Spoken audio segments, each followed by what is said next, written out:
Restaurant खुला है और हम सब डिसाइड करें हम चाइनीज नहीं खाएंगे, यहाँ पर कोई साउथ इंडियन रेस्टोरेंट खुला है, आप सब डिसाइड करिए हम इडली डोसा नहीं खाएंगे, वो रेस्टोरेंट कोलैप्स हो जाएगा। वो आप खाइए, लोग नहीं खा रहे, उसे रेस्टोरेंट बंद करना पड़ेगा। तो जिस दिन डिसाइड कर लिया यूथ ने कि वो ड्रग्स लेना बंद कर देगा, उस दिन ये सिस्टम कोलैप्स कर जाएगा। बट यूथ इस तरीके से नहीं डिसाइड करेगा ना, आपको डिसाइड करना पड़ेगा। तो जब आप यूथ की बात कर रहे हैं, आप बच्चों की बात कर रहे हैं, आप कॉलेज स्टूडेंट्स की बात कर रहे हैं, ठीक है, आप इन लोगों को आप कैसे मना करोगे ड्रग्स के लिए? मना तो तब करोगे जब आपको इनका रीजन पता हो कि ड्रग्स ले क्यों रहा है। हम भी जूनियर थे, हमने भी स्कूल कॉलेज पढ़ के ऊपर आए हैं। हमारे टाइम में ड्रग्स इतने फेमस क्यों नहीं थे? क्योंकि हमारे मम्मी पापा हम पे ध्यान देते थे, सीधी सी बात है। आजकल के, आई एम सॉरी टू से, लेकिन जो पेरेंट्स हैं उनके लिए सबसे आसान तरीका है कि अपने बच्चे को मोबाइल पकड़ा दो, है ना? कौन ध्यान दे रहा है उस पर आजकल? That is the easiest way for a mother. बच्चे को मोबाइल दे दिया, आपको पता है आपका बच्चा उस मोबाइल में क्या गन देख रहा है? Are you aware which sites is he visiting? फिर वो उस तरीके की चीजें पढ़ता है, कि डिप्रेशन में आता है बच्चा। फिर drugs is a very good matter, ठीक है? तो ये चीजें बतानी पड़ रही हैं आजकल पेरेंट्स को। Start taking care of your children. जिस तरीके से हमारे मम्मी पापा हम पे ध्यान देते थे, क्या आजकल के मम्मी पापा अपने बच्चों पे ध्यान दे रहे हैं? There is no time for your kids. वो बेचारा 10th 12th का बोर्ड का एग्जाम लेकर आ रहा है, मम्मी पापा घर पे है नहीं पूछने के लिए, बेटा एग्जाम कैसा गया, कि पेटीएम में आपने क्या किया। आजकल के जमाने में फॉरगेट ड्रग्स, आपको सेक्सुअल हैरेसमेंट के बारे में बताना पड़ रहा है कि this is good touch and bad touch. Why? Problem teacher को बताना पड़ रहा है बच्चे को, बिकॉज मम्मी के पास टाइम ही नहीं बच्चे से बात करने का, पापा के पास टाइम ही नहीं है जब वो शाम को घर आता है कि मेरे साथ टीचर ये कर रही थी। तो जब आपके पास सेक्सुअल हैरेसमेंट के लिए टाइम नहीं है, तो उसको सीनियर ने कौन सी सिगरेट पढ़ाई बाथरूम के पीछे, झाड़ी के पीछे, आपको क्या पता होगा भाई? Please stop blaming the system and the society, start looking inwards. जरा अंदर की तरफ देखिए, क्या आप भी वही मदर या फादर हैं जो अपने बच्चे को आराम से मोबाइल देता है? आप उससे बात ही नहीं करना चाहते, क्यों? आपको इरिटेट कर रहा है ना, तंग कर रहा है आपको, पार्टी में, घर की गैदरिंग में तंग कर रहा है, तो क्या मोबाइल दे दो उसको, है ना? हमारे मम्मी पापा ने ऐसा नहीं किया ना, हमारे साथ टाइम बिताया, हमें हमारे पेशेंटली हमें देखा। जब आप लोग अपने बच्चों के लिए टाइम नहीं निकालेंगे, तो आपके बच्चों के लिए कोई और टाइम निकालेगा, और वो आदमी जो आपके बच्चों के लिए टाइम निकालेगा, वो शायद आपके बच्चों को उतना भला ना सोच रहा हो। इस बात को याद रखिए, ठीक है? So take out time, plus आप अपने बच्चों और इनको एक्टिवेट करिए कि थोड़ा एक्टिव रहें। पर्पस होना चाहिए लाइफ में, कोई एम होना चाहिए, एंड पावर टू से नो बहुत जरूरी है, ठीक है? अभी कुछ दिन पहले जब ये करते हैं, आपका सबसे पहले ध्यान जाता है युवा पे, या आपकी जो पॉपुलेशन जो कि ड्रग एडिक्ट्स वगैरह हैं। प्लीज रियलाइज करिए कि जो आदमी ड्रग एडिक्ट्स हैं या जो एंड में हैं, वो तो लास्ट स्टेज है ड्रग्स की। जो आपके ऊपर काम शुरू किया गया है, या जिस तरीके का एक किसी ने प्लानिंग बनाई है, ठीक है, उसका लास्ट है कि आपका आदमी या आपका ब्रदर या आपका बेटा ड्रग एडिक्ट बना है, ठीक है? ये प्लानिंग बहुत पहले से शुरू होती है। अब जब हम इस देश की रक्षा करते हैं, हम किस चीज की रक्षा कर रहे हैं? हम पहाड़ों की रक्षा। आप अपने यंग ऑफिसर की बात करते हैं, मिलिटेंट्स के साथ फाइट करते हो, आपके यंग ऑफिसर की डेथ होती है, तो युवा वो भी है, और शायद जिसको हम मार रहे हैं, जो मिलिटेंट है, जो दुश्मन का फौजी है, वो भी युवा है। तो याद रखिए, यूथ में काफी एनर्जी होती है, इंथुजियाज्म होता है। अगर उस एनर्जी को आप सही जगह इस्तेमाल करते हैं, तो आप देश की सेवा करते हैं, और आप गलत जगह इस्तेमाल करते हैं तो आप मिलिटेंट बनते हैं, ठीक है? जिसको हम मार रहे हैं कोई बुढ़ा आदमी नहीं होता 45-50। हमारे यंग ऑफिसर जिनसे लड़ रहे हैं वो भी काफी यंग, काफी फिट लोग हैं, लेकिन वो रेडिकलाइज हैं। इसीलिए आपको यूथ की इंपॉर्टेंस समझना जरूरी है कि यूथ को कैसे टारगेट किया जाता है। नशा किस तरीके से चलता है आप सबको पता होगा कि नशे में पहले लगता है चलो एक बार सिगरेट फूक देता हूँ या फूक देता हूँ, पहले सी ड्रग ले लेता हूँ, फिर धीरे धीरे फिर ये एडिक्शन शुरू होता है।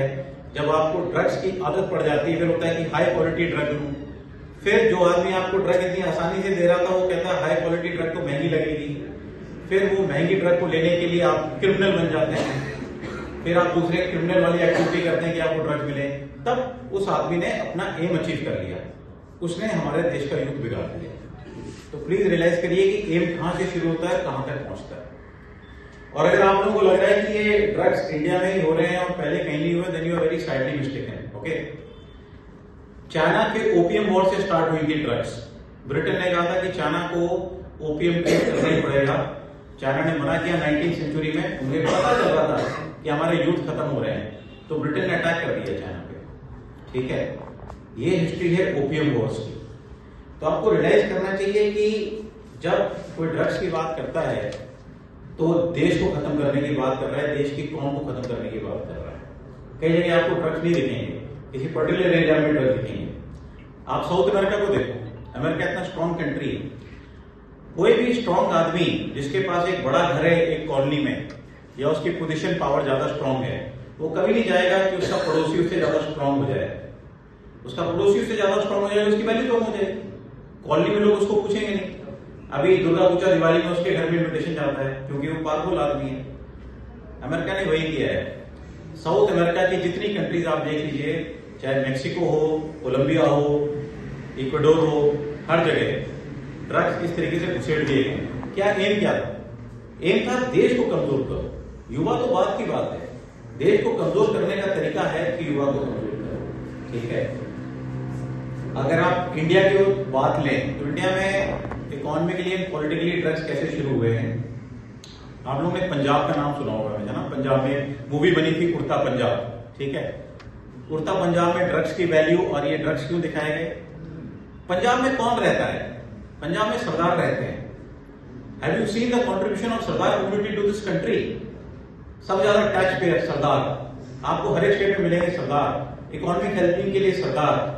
आपको इंडियन आर्मी के best regiments, Punjab regiment, Sikh regiment, सिखलाई रेजिमेंट, हर जगह मिलेंगे सरदार। जो देश के दुश्मनों ने रियलाइज किया, और आप एक जमाने में जब हम ज्योग्राफी वगैरह पढ़ते थे स्कूल में, उसको ब्रेड बास्केट बोलते थे। Punjab is the bread basket of India. ये आपको गेहूं देता है, आपको चावल देता है। तो देश के दुश्मनों ने सबसे पहले कहा कि पंजाब को टारगेट करो, इनके लोग कंट्री के प्रोग्रेस में बहुत ज्यादा कंट्रीब्यूशन कर रहे हैं। तब उन्होंने ड्रग्स घुसेड़ना शुरू किया पंजाब में।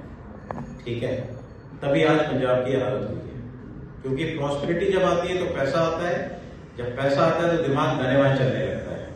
क्योंकि तब अच्छा लगता है कि और कितनी अच्छी ड्रिंक पी लूं, और कितनी अच्छी गाड़ी ले लूं, और कितना बड़ा घर बना लूं, और कितनी अच्छी ड्रग्स ले लूं। और ये सिर्फ पंजाब के बारे में बात नहीं कर रहा, मैं नागा रेजिमेंट का हूं। ठीक है, मैंने नागास कमांड की है। नागास बहुत ही फाइटिंग ट्राइब थी। कोनियाक नागास वगैरह की आप बात सुनिए, सेमा नागास की बात सुनिए। ये बात ब्रिटिशर्स ने भी रियलाइज करी जब उन्होंने हमारे ऊपर राज शुरू किया। तो उन्होंने कहा इस कौम को कैसे खत्म करें। तो हमारे पास जो एक कोनियाक ट्राइब होती है, जिन्होंने शायद राइफल भी ब्रिटिशर्स से पहले बनाई है, जो शिकार के लिए जाने जाते हैं, उनमें वो मार्शल रेस है, वो ब्लड है लड़ाई करने का, उन्होंने ड्रग्स घुसेड़ दिए।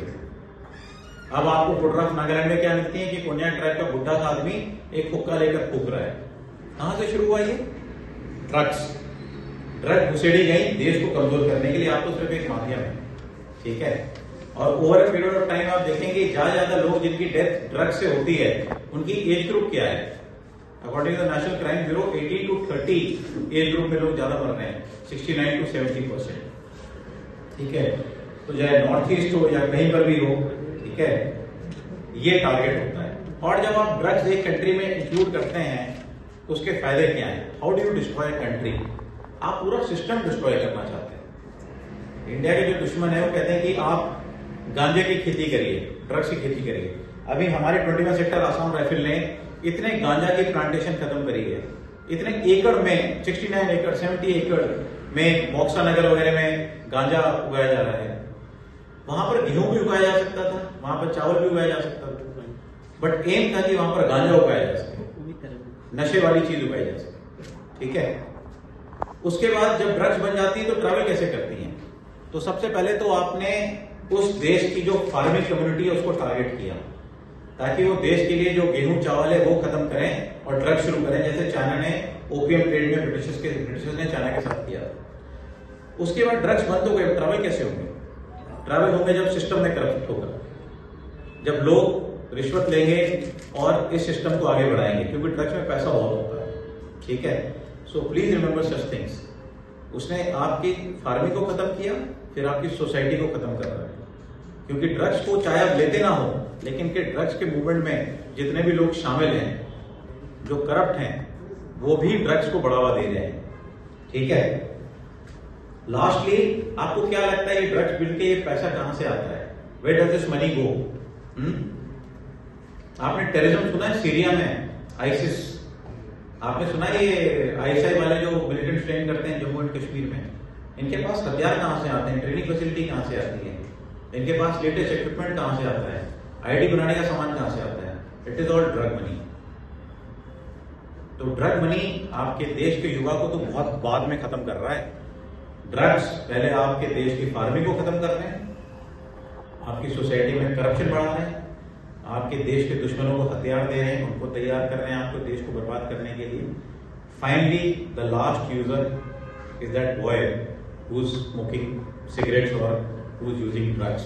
वो तो लास्ट स्टेप है। लेकिन अगर ये ड्रग मैनेज को खत्म करना है तो आपको लास्ट स्टेप को ही पकड़ना पड़ेगा। बिना लास्ट स्टेप को पकड़े कुछ नहीं होगा।